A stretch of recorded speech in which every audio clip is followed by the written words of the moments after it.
As this deadly virus continues to ravage the entire planet, here are 10 things you need to know about the novel coronavirus. Number 10. What is a coronavirus? Contrary to popular belief, the coronavirus isn't actually one single type of virus, but rather an entire family of viruses that are actually fairly common. It is, in fact, reasonably possible that you have encountered a type of coronavirus in your lifetime at one point or another. Most of them aren't particularly threatening to humans, typically amounting to little more than a cold, or at worst, a respiratory infection requiring medication. But when you do come across a kind like the one the whole world is panicking about, the 2019 NCOV, there's a halfway decent chance that it could easily kill you, or at the very least destroy your life temporarily. This is partly due to the fact that some specific coronaviruses are especially effective at spreading between humans and generally involve severe symptoms similar to SARS, severe acute respiratory syndrome, and MERS, Middle East respiratory syndrome. Number 9. Origin. The novel coronavirus, also being referred to as the Wuhan coronavirus, is unsurprisingly believed to have been initially broken out at a seafood market chain in the center of the Chinese city of Wuhan. Much of what's truly scary about this coronavirus is it may resonate in many different species of animals, so it's incredibly difficult to pinpoint the exact source for this outbreak. However, in mining the virus genetically, the global scientific community first pointed to a snake as the most likely felon before turning their attention to bats, a species notorious for spreading deadly viruses. Though bats may have been the initial culprits for this outbreak, the viral video showing a daredevil woman eating a bat soup is not associated with the virus. It was filmed in Palau, an island country situated in the western Pacific Ocean. Number 8. Symptoms. Like most other fatal viruses, the novel coronavirus will only give you mild cold-like symptoms in the beginning, so it's very common for the victims to overlook such signs, thinking it will go away, but it's not something to be taken lightly. Moreover, some afflicted may be asymptomatic, producing or showing no symptoms, but in more serious cases, the virus can lead to nausea, vomiting, and diarrhea. From there, however, the 2019 NC0V can become a lower respiratory infection, resulting in pneumonia and, in some cases, kidney failure and ultimately death. As the impact of this novel virus depends on the strength of victims' immune systems, any of the first few killed by the virus also had other conditions such as hypertension, diabetes, or cardiovascular disease.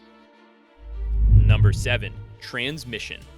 One of the few things that the Chinese National Health Commission can say with certainty about this outbreak is that the coronaviruses are pretty similar to other viruses in terms of transmission. That is, they also spread via sneezing and coughing, making them all the more difficult to avoid. But on the bright side, the spread of the virus is variable, with some affected people not transmitting the virus to others, with others transmitting the infection to several people, which can range from 1.4 to 5.5 newly infected people per host.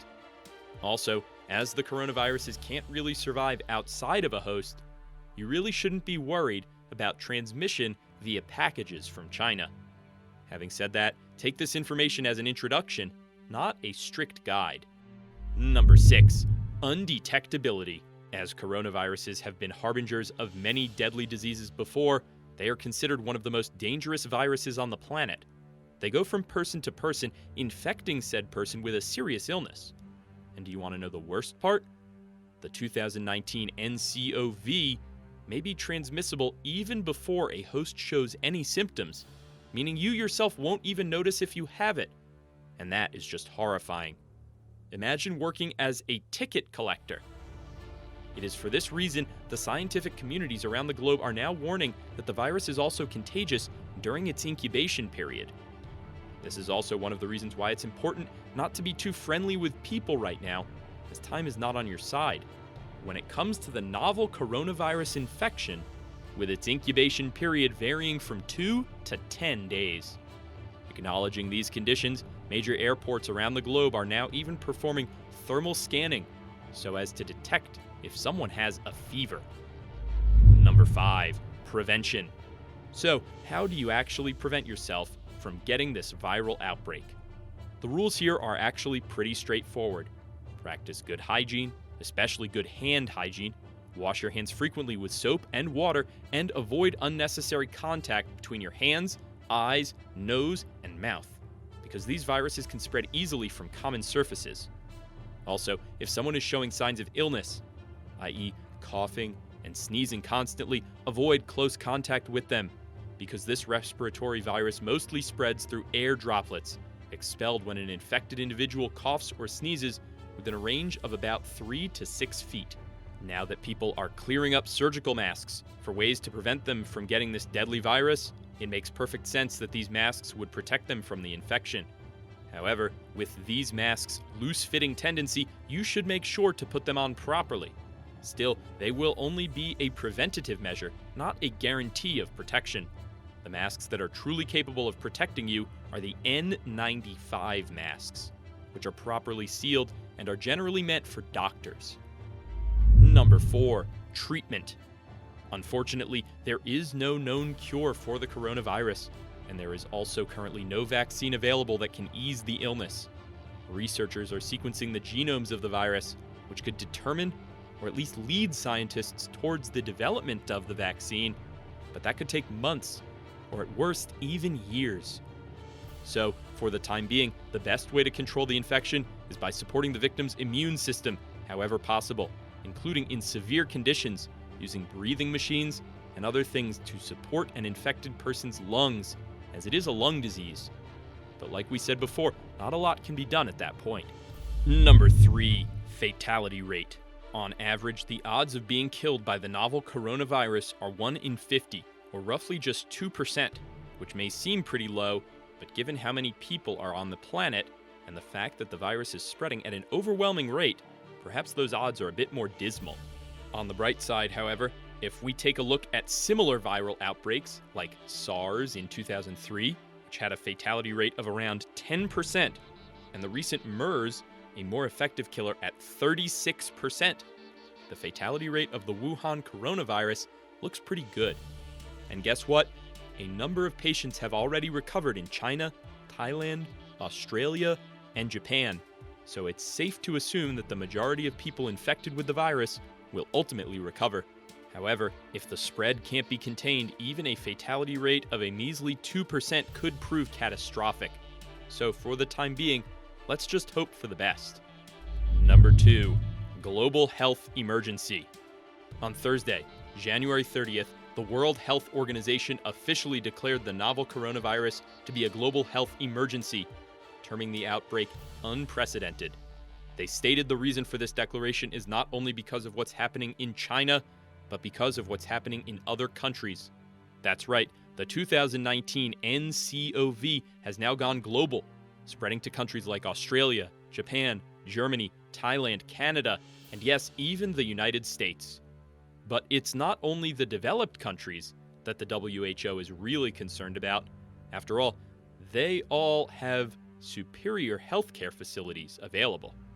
The WHO's primary concern is actually prompted by countries with weaker health systems like Nepal, Philippines, India, and Cambodia. An outbreak there would surely be devastating. Number 1. The current numbers. By this recording, in February 2020, the official confirmed cases of people infected with the virus are slightly more than 25,000 across 25 countries, with over 500 reported deaths. But these numbers may not tell the whole story. Here's why.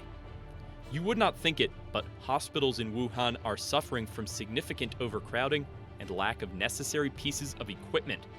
So many infected people are simply being turned away. And the worst part is that they can't even leave the city because of the imposed travel ban by the Chinese government.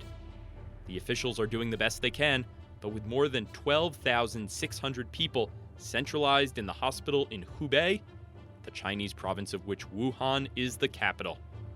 And to counter this devastating outbreak, the Chinese government is even working on opening multiple temporary hospitals in and around the city of Wuhan, one of which was completed recently in only about 10 days. Let's hope for a speedy resolution to this outbreak.